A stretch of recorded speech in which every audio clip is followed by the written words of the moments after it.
Hello everyone, this is the Minerva tour for all of the first years or new students to McGill that don't know how to use Minerva. I know personally it was really confusing when I first started using it, and it took a really long time, so I hope this video helps even a little bit. So first, you can usually find Minerva by searching Minerva and McGill, but you can also save this link and bookmark it, which I find is really helpful because you don't need to search it up every time. So once you get to the login page, you will have to enter your McGill ID number and PIN or your username and password. I just have mine saved, but I'm sure that you know what yours is.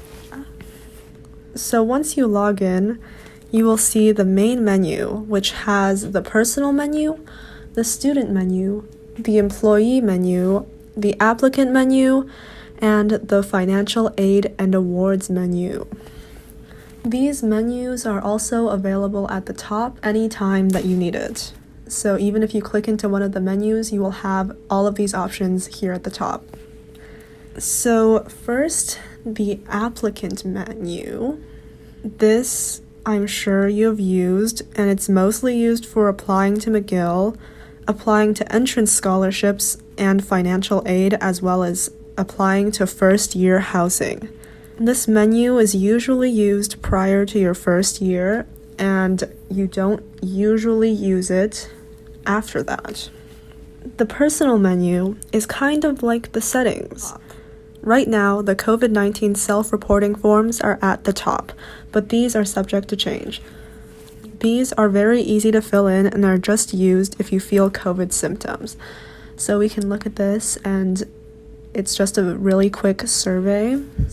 The rest of the options in the personal menu are just used to change different contact information or security information, and is generally very self-explanatory, like addresses and phone numbers, passwords, the PIN, emails, etc. I am not going to be going over the employee menu because it would likely be explained if you are employed by McGill, and this is mostly for students. Next, the financial aid and awards menu. This is most useful in my experience for applying to work study as well as tuition payment deferrals. Work study can be found in the financial aid menu under the financial aid and awards menu. Work study is a program that assesses the individual on whether they show financial need, and if they do, it allows them to be funded by the school if they find a work study approved job. It does not ensure that you will find a job, but it opens an opportunity to find one. Also, if you are working for a professor, they are more likely to pay you if you are work study approved. Also in the financial aid menu is the application for McGill in-course financial aid. This is for full-time degree students who are experiencing financial difficulties and offers help in various ways to help ease the financial burden.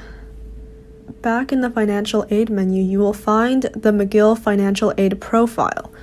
This is information that is used to assess all of your financial aid applications that we looked at a second ago. Some people may be eligible for a McGill loan, and I would suggest speaking to an advisor about that. Lastly, payment deferrals will defer the tuition payment if you are getting loans or other funding options that don't allow you to pay the tuition all at once or by the payment due date. So for me, I'm getting loans, and they are paid out after the tuition due date. So I'm getting a deferral so that I can pay it later on. You will find the defer payment option under the financial aids and awards menu. I know it's a little bit confusing, but if you're ever in doubt, these are options and you can just search them up in the search bar over here. So now let's move on to the student menu, which I think is the most important and frequently used menu.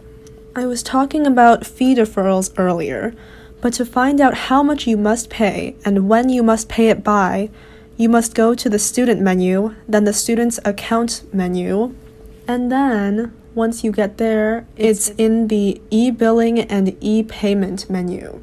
And here you can view the e-bill, which will tell you how much money you owe in your most recent e-bill. If you have paid since you last received your e-bill, then you can see the current balance that is on the e-bill in the e-payment option. In the Students Account menu, you will also find tax details and forms for when tax season comes around.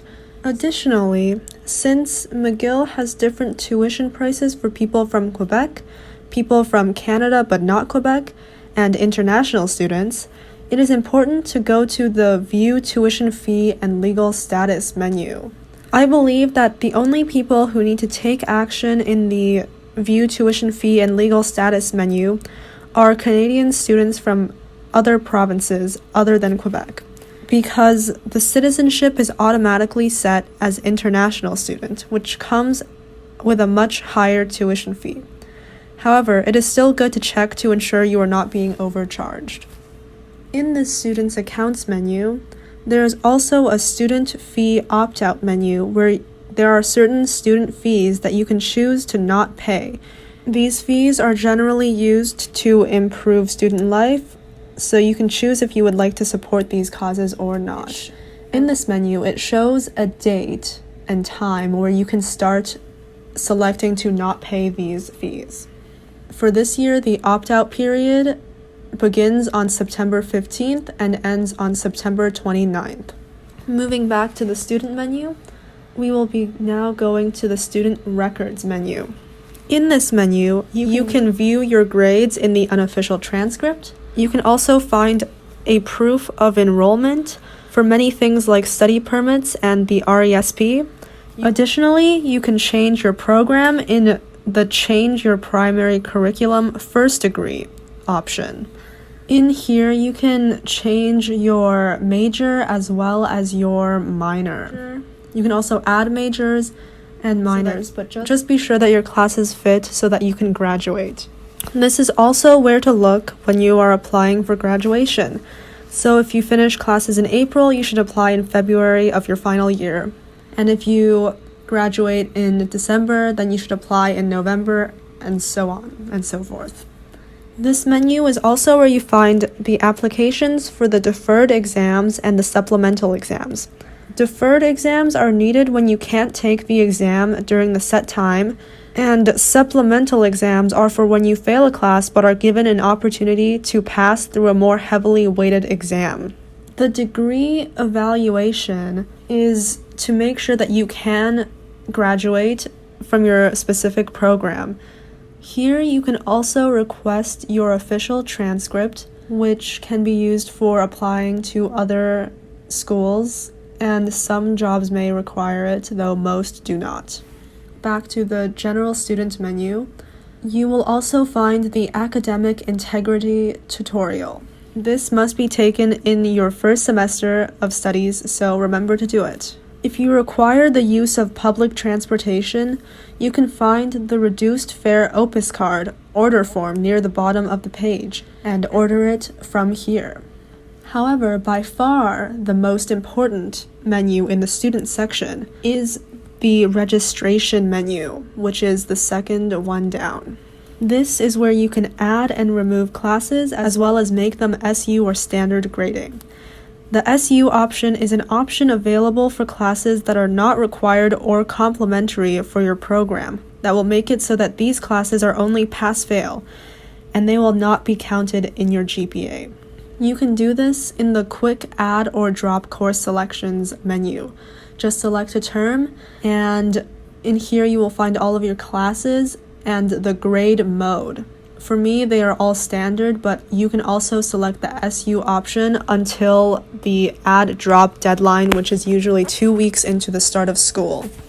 However, if you seek further education or professional programs like medicine or law after this degree, be warned that some schools may assume this is a C even if the grade achieved is higher, so use this option carefully. Registration will be expanded on in a different video that covers just registration and program requirements, which will be up at a later date. Then you can check your schedule by course section, and also you can view a personal weekly class schedule. In conclusion, Minerva may be very confusing, but hopefully this guide has helped in making it a little more understandable. I covered everything that I thought was useful, but if you have any questions, don't hesitate to comment or send us an email, and we will do our best to answer.